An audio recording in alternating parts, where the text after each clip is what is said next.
човек допуска грешки, когато всичко си мисли, че знае и може. Може.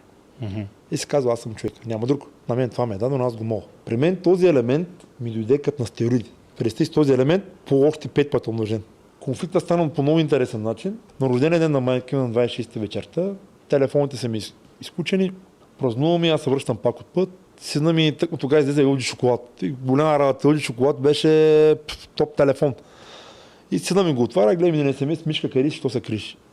И аз без охрана, без нищо, слизам долу, викам, ела, аз съм в заведението, ала да ми закупи пари става дома. Той е казал на неговите, че аз съм го викал да му давам парите в моето заведение, всичко точно. А искам да ви кажа, че съда и прокуратурата са зад гърба ми. Тоест аз какво да направят, те чуват. То се чува, прозорците са отворени пред тях. Пред физически сградите са зад. Физически са зад сградите, точно така. Чисто физически тези, които са от Силистра, знаете, по делото е така. Влизаме вътре, става скандала и аз го застрелям.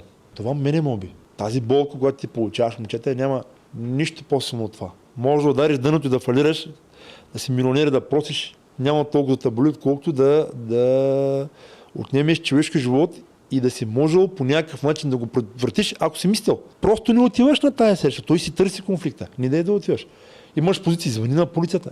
Ти самия си облак, си дни се разбери, не си го мислил. И винаги съм казал и давам съвет на всичките хора, които имат такива ситуации. Чета, вече имате телефони мобилни. Като има такава ситуация, дай на задна.